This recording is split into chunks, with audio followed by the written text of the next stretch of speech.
I still remember the sound. That deep, thunder-like roar of my $200,000 Lamborghini Huracan echoing through the hotel driveway. Heads turned, cameras clicked. And right there, standing near the entrance in their expensive clothes, were the people I never thought I'd see again, my parents.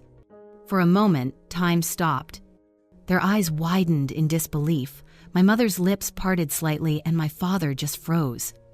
It was almost funny they didn't even recognize me at first. But when they did, I could see it clearly in their faces. Shock, regret, and a little bit of pride they would never admit. I parked the car slowly, every move calm and controlled, not because I wanted to show off, but because this was my moment. Years ago, they didn't even show up to my wedding. They said my husband wasn't good enough, that I was throwing my life away. They cut me off completely, no calls, no messages, nothing. Back then, I cried for weeks. I begged for their approval, for one sign of love, for anything that said, "You still matter to us." But nothing came. I remember walking down that tiny aisle in a simple white dress, holding my husband's hand, pretending I wasn't broken inside. And now? Now I was standing here, stepping out of a Lamborghini, wearing the kind of confidence money can't buy. They said I wasn't good enough for their world. But today, their world stopped when they saw mine. I didn't plan revenge.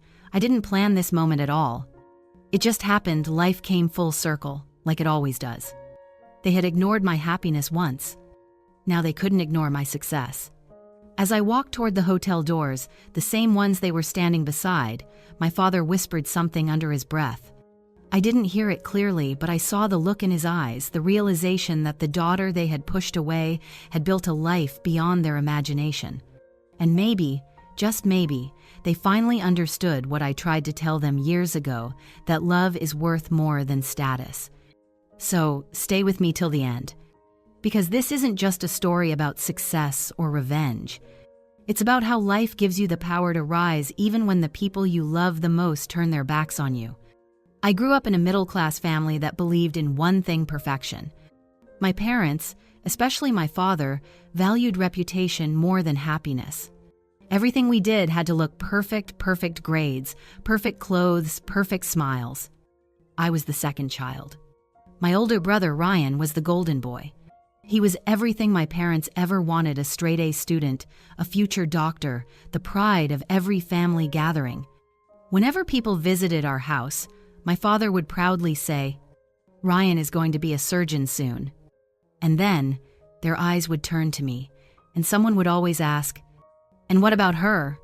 That question always made me shrink a little inside, because my answer never impressed anyone.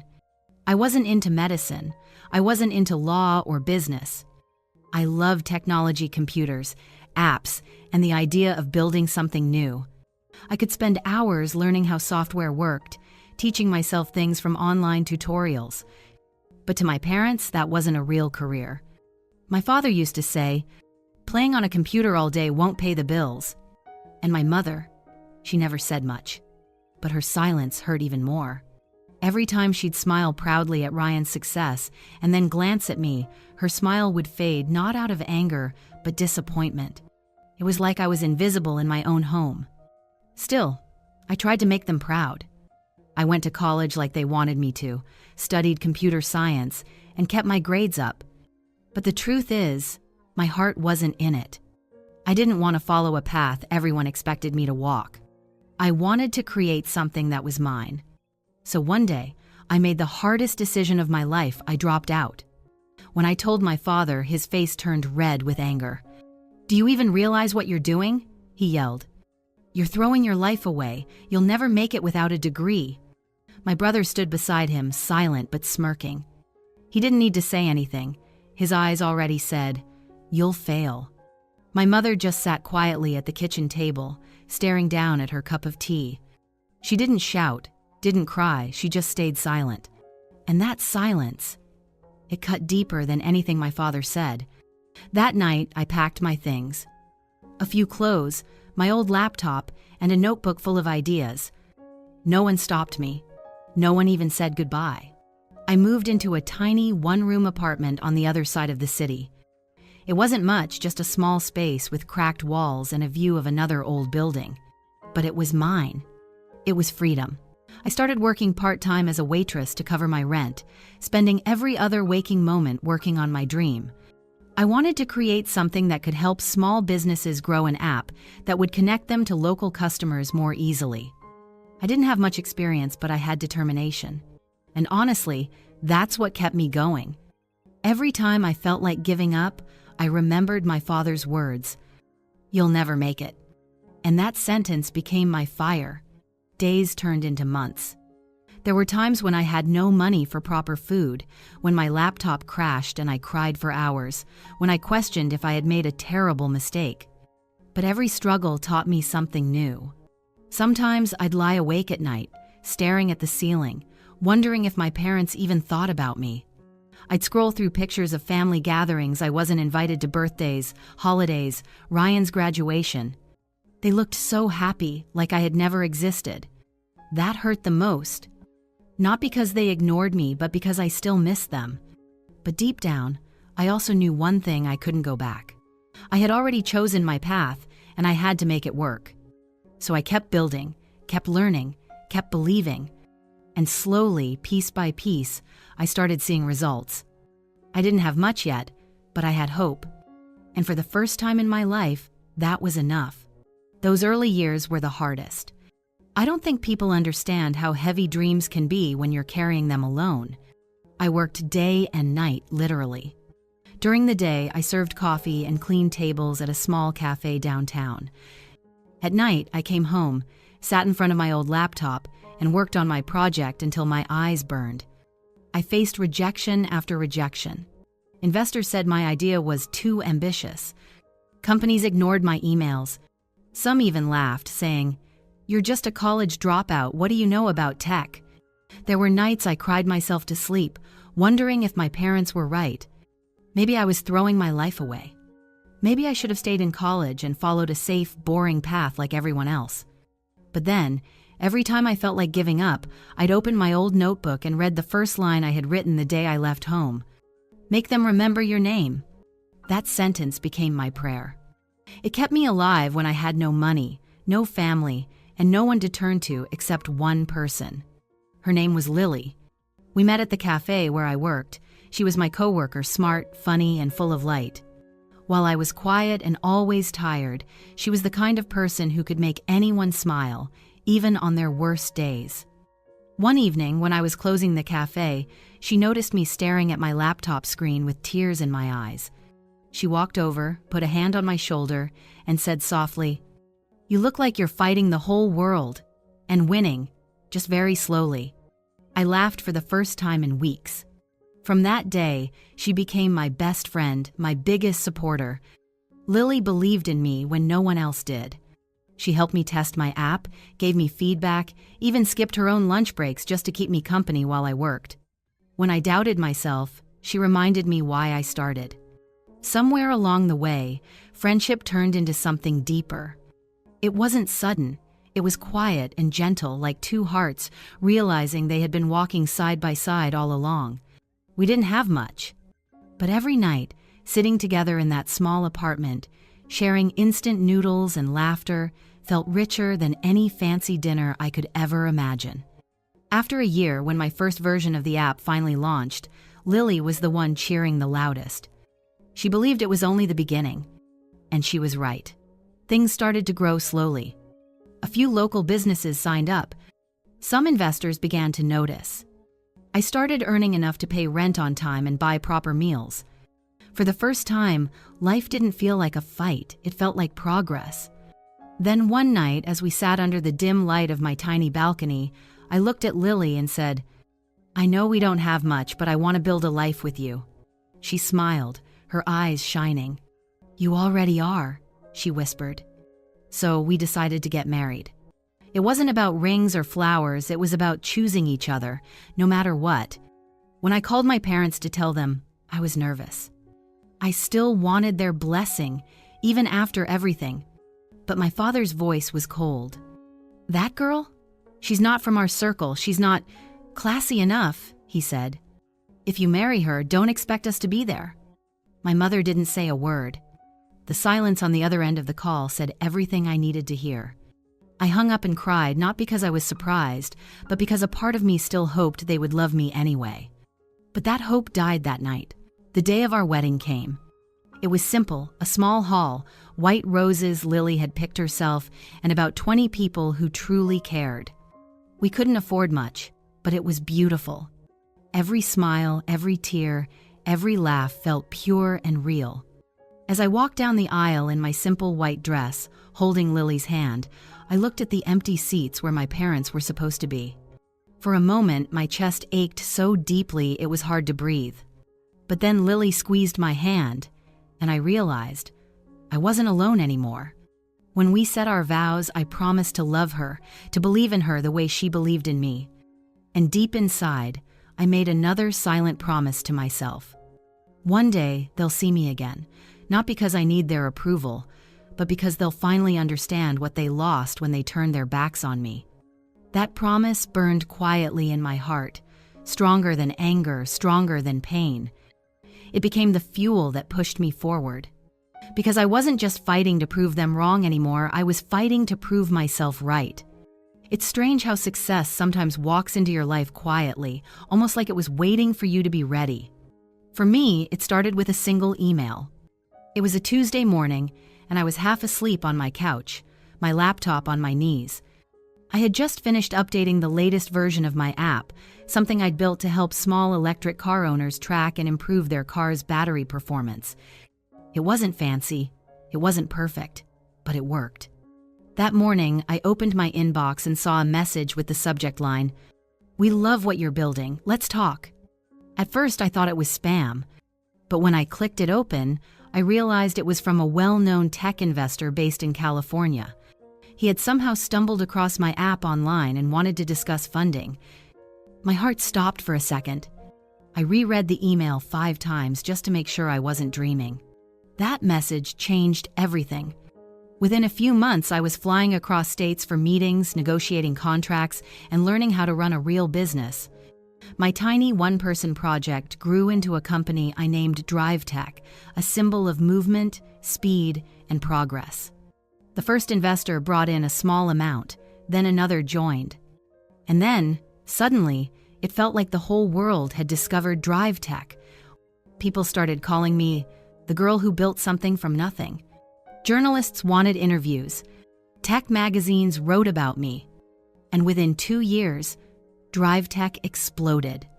We developed advanced AI tools that helped electric car companies save energy and improve performance. Big names started using our technology.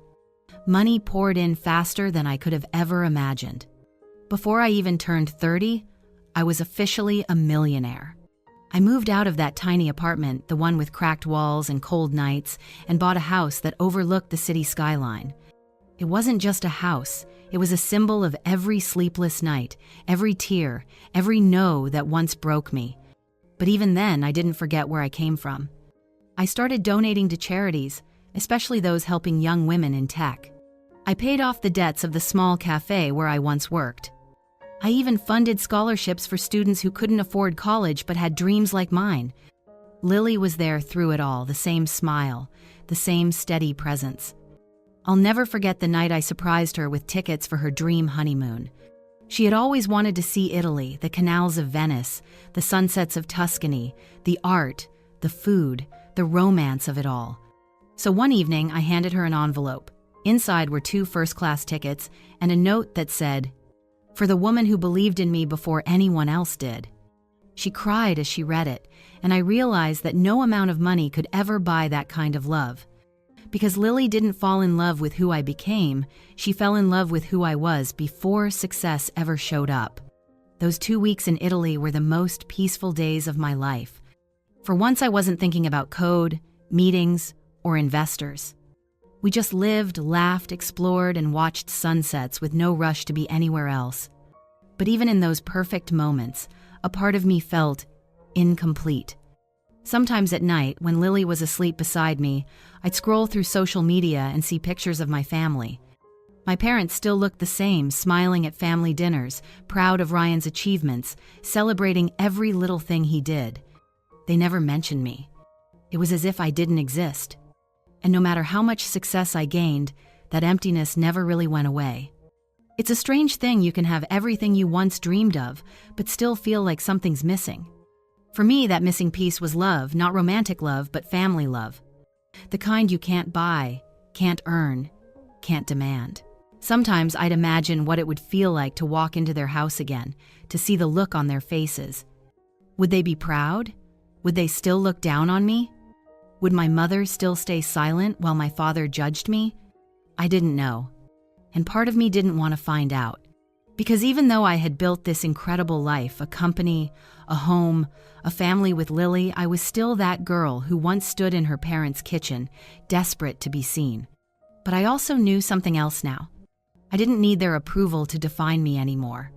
Still, a small part of me wished they'd call, even once just to say, "We're proud of you." That call never came. And so I buried that longing deep inside, behind layers of meetings, travel, laughter, and luxury. Until one day, something unexpected brought them back into my life, something I never saw coming. 3 years had passed since DriveTech became a household name. Life was steady, peaceful, and full of blessings I once only dreamed of. Then, one morning, while I was going through emails, I saw an envelope slipped under my office door. It wasn't business mail, it was a wedding invitation. When I opened it, my breath caught in my throat. It was from my family. My brother Ryan was getting married. The golden boy of the Davis family, the one my parents had always worshipped. And for the first time in almost 6 years, my name was on the list. Not as the daughter we're proud of, but as a mere guest. Still, it was something. I stared at the card for a long time. I didn't know what to feel: anger, sadness, or indifference. My parents had ignored my wedding, acted as if I had died. And now, suddenly, they wanted me there? I placed the invitation on the table and walked away. But all day, it kept pulling at my mind like a loose thread I couldn't ignore. That night, Lily noticed my silence. We were having dinner when she asked softly, "What's bothering you?" I sighed. "It's from my family, Ryan's wedding." She looked at me for a moment, then asked, "Are you going?" I shook my head immediately. "Why should I? They didn't come to ours." Lily reached across the table, her fingers brushing mine. "Sometimes," she said gently, "forgiveness is more powerful than revenge." I looked into her eyes, searching for anger or resentment, but there was none. Just kindness. The same kindness that had carried me through every storm. After that night, I couldn't stop thinking about her words. Forgiveness. Could I really face them after everything? A week before the wedding, I made my decision. Not to prove anything. Not to show off. But to close the chapter once and for all. On the day of the wedding, I stood in front of the mirror wearing a long, elegant black dress. My hair was done simply, my makeup soft. Lily stood beside me in a beautiful cream gown, smiling nervously. Outside, our $200,000 Lamborghini Huracan waited, shining under the morning sun like liquid gold. I still remember the sound when I started the engine, that deep, powerful roar that turned heads wherever we went. It wasn't just a car. It was a symbol of every sleepless night, every no, every tear that led me here. As we drove toward the luxury hotel where the wedding was held, my heart pounded like a drum. I wasn't afraid, but I was human. There's a strange ache that comes when you're about to face your past. When we arrived, the valet's jaw dropped. Guests turned to stare as I pulled up to the grand entrance, the sunlight reflecting off the polished metal. People whispered to each other. "Is that really her? She looks so different." I stepped out of the car, my heels clicking against the marble driveway. Every eye in that courtyard followed me. And then, I saw them. My parents. My father stood near the entrance, dressed in a crisp black suit, holding a glass of champagne. My mother was beside him, wearing a soft blue gown, her hair perfectly styled as always. For a second, they didn't recognize me. Then, realization hit their faces like a wave. My mother's hand trembled. My father froze, the fake smile on his lips slowly fading. The silence between us was so loud I could hear my heartbeat. For a moment, No one moved. Then my father forced a smile, the same polite, uncomfortable smile he used to give strangers. You made it," he said stiffly. I nodded, my voice calm. Yes, I did. I wasn't sure if he meant I made it to the wedding or in life. Either way, both were true. Lily joined me, gently looping her arm through mine. I saw my mother's eyes flicker toward her, the same disapproving glance I remembered from years ago. Only this time, I didn't care. Inside, the ballroom sparkled with golden lights and laughter. Everyone looked beautiful, perfect, just like my family always wanted things to be. But beneath that perfection, I could feel the tension. People whispered as we passed. Some smiled awkwardly, others looked away. I could almost hear their thoughts. That's the one who left. Did you see her car? She's richer than all of them now. My father tried to pretend everything was normal. He introduced me to a few guests, proudly mentioning drive tech as if he had been part of my journey all along. I smiled politely, but inside, I was numb. When I looked at my mother, she avoided my eyes. Every time I caught her gaze, she looked down, twisting the napkin in her hands. And for the first time, I didn't feel anger. I felt pity, because I realized something: they weren't as powerful as I had once believed. They were just people. Flawed, scared, proud people who made terrible choices and didn't know how to fix them. The music began to play, and Ryan walked in with his new bride. Everyone clapped and cheered. My parents stood tall, smiling proudly, as if this was the perfect ending they had always dreamed of. But I didn't feel jealous. I felt free. Standing there, surrounded by glittering chandeliers and fake smiles, I finally understood something important. I had built a life without their approval. And that life was more beautiful, more real than anything money or status could ever give. As the evening went on, my father approached me again. His voice was softer this time.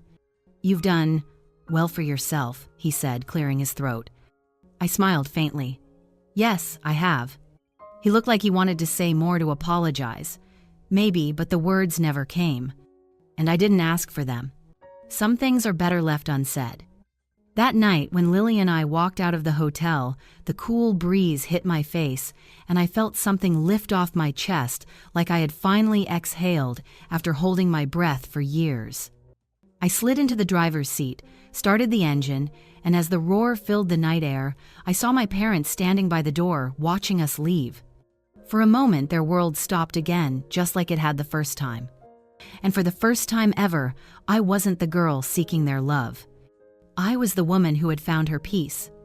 The wedding dinner had just ended when I felt a hand on my shoulder. I turned around. It was my father. He smiled, that same rehearsed, polite smile that always looked more like a mask than a gesture of warmth. "Ethan, come sit with us," he said cheerfully, as if the last 6 years hadn't happened. For a second, I just stared at him. It was strange how calm I felt. No anger, no hate, just distance. I followed him to a quiet corner of the hotel lobby. My mother was sitting there, dabbing her eyes with a silk handkerchief. When she saw me, her lips trembled. "Oh, Ethan," she whispered, "we didn't know you'd become this successful." Her words cut through me, not because they were cruel, but because they revealed the truth. She wasn't sorry for the years of silence. She was sorry for underestimating me. I sat down slowly, looking at both of them. My father leaned forward. "You know, son," he began, "we were strict because we wanted the best for you. We just wanted you to be safe, to make wise choices." I smiled faintly. It was incredible how easily people could rewrite the past when it suited them. "You wanted me to be safe," I said quietly, "but what you really wanted was for me to be someone you could control." His smile faltered. The music from the ballroom faded into a low hum behind us. People were starting to notice the silence between us was louder than the laughter in the hall. My mother reached out, her voice trembling. "Ethan, we didn't mean to hurt you. We didn't know. You never told us you were struggling." I laughed softly. "You didn't know?" I looked straight into her eyes. "Mom, I came to you. I begged you for help when I was broke and scared. You turned me away. You both did." Tears filled her eyes again, but I didn't stop. For years, I had carried these words like a stone in my chest. Now I was finally letting them go. "You didn't come when I had nothing," I said slowly, my voice steady. "You came when I had everything, but love isn't a trade." The words hung in the air like thunder. Every whisper in the ballroom stopped. Even the violin music paused for a moment, as if the universe itself wanted to listen. My father opened his mouth to speak, but I lifted a hand. "No, let me finish." He sat back, silent. "I spent years trying to prove to you that I was enough. I thought if I made money, if I built something big, maybe you'd finally see me. But I realize now I was chasing ghosts. Because love isn't something you earn. It's something that's given freely." My mother began to cry softly. She covered her face with her hands, whispering, "We didn't mean to lose you." I felt Lily's hand slip gently into mine. Her touch grounded me, reminding me that I wasn't alone anymore. I wasn't that broken boy begging for approval. I was a man who had built his own life, his own family. Ryan walked over, his tie slightly loosened, his face pale. "Ethan," he said carefully, "please, don't do this here. It's Mom and Dad's big night too. You don't understand what they went through." I turned to him. "Ryan, I'm not trying to ruin anything. I'm just saying what should have been said years ago." He frowned. They were trying their best. "Their best?" I repeated softly. "Their best was pretending I didn't exist when I married Lily. Their best was laughing when I failed. If that's love, then maybe I was better off without it." The silence was deafening. My father looked away, his jaw tight. My mother's shoulders shook with quiet sobs. Ryan said nothing more. Around us, guests stood frozen, unsure if they should look or pretend not to see. But I didn't care anymore. This wasn't about revenge. It was about peace. I stood up slowly, still holding Lily's hand. "I didn't come here to fight," I said. "I came here to close a door, to forgive not because you asked for it, but because I need to move on." My father finally spoke, his voice hoarse. "Ethan, please, stay a little longer, we can talk." I looked at him for a long moment, and for the first time, I didn't see the man who scared me. I saw an aging man who had built his world on pride and was now watching it crumble. "Maybe someday," I said quietly, "but not tonight." He nodded, defeated. I turned toward Lily. She gave me a small, proud smile, the kind that said everything without words. We walked out together, through the glittering hallway filled with chandeliers and whispers. Every step felt lighter than the last. Outside, the night air was cool and clean. The valet handed me the keys with a respectful smile, whispering, "Beautiful car, sir." I smiled back. "Thanks." When I started the Lamborghini, the engine roared deep, powerful, free. People from inside turned to look through the glass doors. My father stood near the entrance, frozen. My mother's tears glimmered under the lights. I took Lily's hand again, gave her a small nod, and pressed the pedal. As the car surged forward, the sound of the engine echoed through the night, not angry, but victorious. It wasn't just noise. It was freedom. It was peace. And for the first time in my life, I didn't look back. It had been 4 months since Ryan's wedding. 4 quiet, peaceful months. Lily and I spent most of that time focusing on our life together, traveling, expanding our company, and learning to enjoy the small things we once didn't have time for. For the first time in years, I wasn't chasing approval, success, or validation. I was just happy. But one afternoon, as the sun dipped low behind the hills and cast a golden glow through our living room window, the past found its way back. There was a knock at the door. Lily looked up from her laptop. "Expecting someone?" I shook my head. "No." When I opened the door, I froze. It was them, my parents. My father stood there, holding a bouquet of flowers that looked awkward in his hands. My mother's eyes were already red from crying. For a moment, no one spoke. The silence between us carried years of words left unsaid. Finally, my mother took a trembling step forward. "Ethan," she whispered, "we were hoping you'd let us in." I hesitated, not out of anger but out of surprise. Then I nodded. "Of course, come in." They walked inside slowly, looking around at the house. It was simple but beautiful, warm wood tones, family photos, laughter frozen in time. I could see the emotion in their faces, not jealousy, not pride, just regret. We sat down. Lily brought tea, her kindness filling the silence my parents didn't know how to break. Finally, my mother spoke first. "We came here to say we're sorry," she said softly. "We were wrong. We thought success was about how things looked, money, titles, appearances, but we forgot what truly mattered." Her voice cracked. "We forgot you."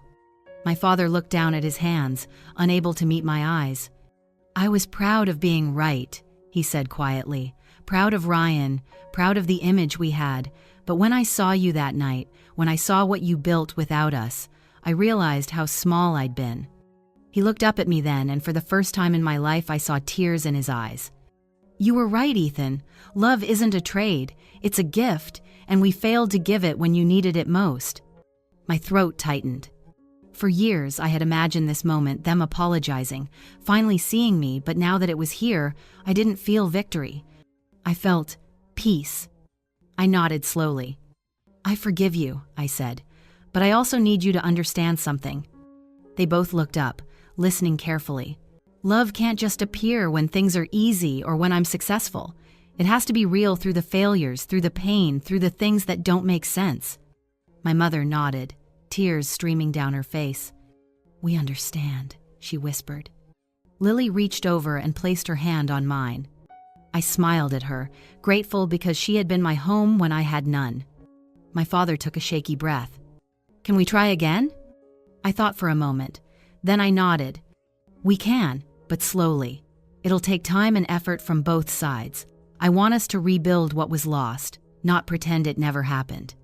He exhaled deeply, as if he had been waiting for those words for years. For the next few hours we talked, really talked. We shared stories, memories, even laughter. My parents asked about our business, about how Lily and I met, about the places we'd traveled. And for the first time in my life, I felt something I hadn't felt from them before: genuine interest. As the evening light faded, my father stood up to leave. When we reached the door, I stopped him. I walked to the garage, grabbed a small black key fob, and returned. I handed it to him. He looked at it, confused.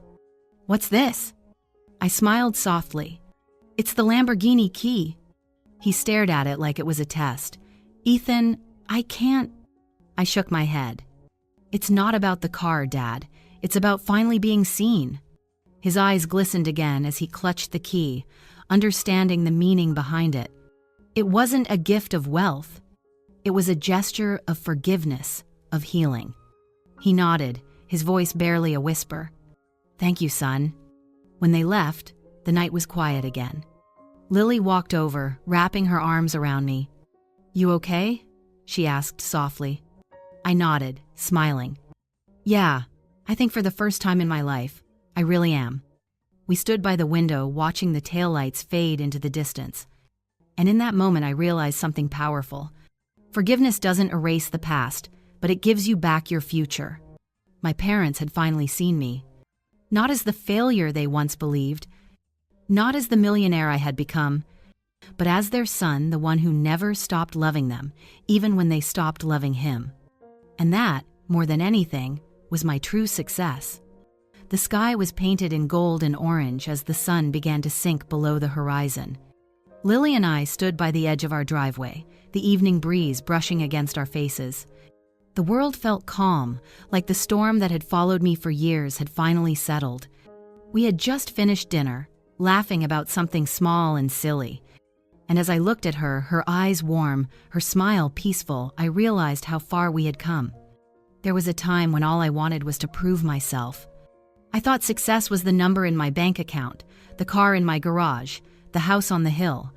But now, I understood something deeper. Pain doesn't destroy you, it shapes you. It teaches you strength, patience, and clarity. It shows you who truly stands beside you when everything else disappears. I used to believe my parents' rejection had broken me, but it didn't. It built me. It turned my pain into power, not the kind that shows off, but the kind that stands tall, silent, and at peace. As Lily and I walked toward the car, she looked at me and smiled softly. "You know," she said, "I'm proud of you.